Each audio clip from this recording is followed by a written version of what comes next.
Token token bag bag bag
ভালো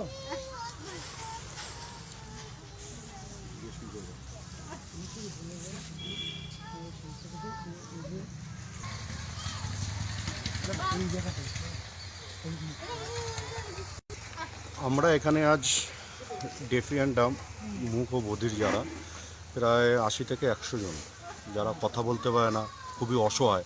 আজকে আস্থা যে অশোকনগর একটি সামাজিক অরাজনৈতিক সংগঠন আজকে তাদের পাশে দাঁড়িয়েছে এবং আমরা আগামী প্রত্যেক মাসে আমরা এদের নিয়ে একটা এরকম ক্যাম্পেনিং করব এবং প্রত্যেক মাসে মাসে এদের আমাদের যতদূর সম্ভব তাদের সাহায্যের হাত তুলে দেব।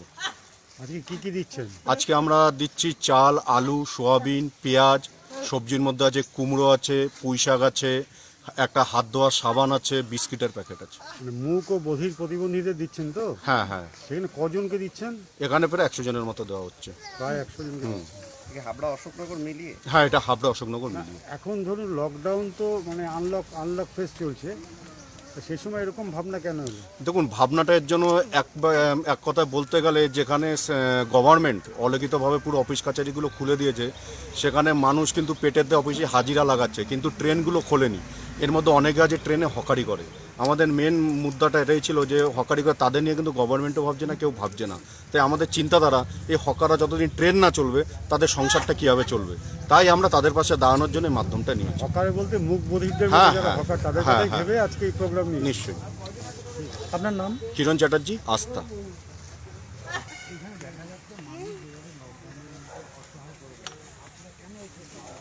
দেখুন, চিন্তাভাবনা আনার একটাই কারণ হচ্ছে অফিস কাছারি খুলে গেছে এবং ট্রেন চলছে না। তাহলে যে ট্রেনে যারা হকারি করে সংসার চালাতো তাদের কী অবস্থা আপনারা একটু ভাবুন। এই সময় যে দুর্দিনে যেখানে মানুষ পয়সা থাকলেও খেতে পারছে না, কাজ হারাচ্ছে, রোজগার হারাচ্ছে, সেইখানে এই মুখ বধির অসহায় হকারগুলোর পাশে কে দাঁড়াবে? কেউ নেই দাঁড়ানোর মতো। সেইখানে একমাত্র আমাদের সামাজিক সংগঠন আস্থা দুহাত তুলে যতদূর আমাদের ক্ষমতা তাদের পাশে দাঁড়ানোর আমরা চেষ্টা করেছি এবং প্রতি মাসে আমরা চেষ্টা করবো একটি ক্যাম্পেনিং করে যাতে এই মুখ বধির অসহায় মানুষগুলোর পাশে আস্থা সম্মতভাবে দাঁড়াতে পারে। এখানে প্রায় 100 জন আছে। আজকে আমরা দিয়েছি এদের চাল দিয়েছি, আলু, পেঁয়াজ, তার মধ্যে সবজির মধ্যে কুমড়ো আছে, পুঁই শাক আছে, হাত ধোয়ার জন্য একটা সাবান আছে, বিস্কিট আছে। চিন্তা ভাবনা ছেলে মেয়ে আছে, ছেলে মেয়ে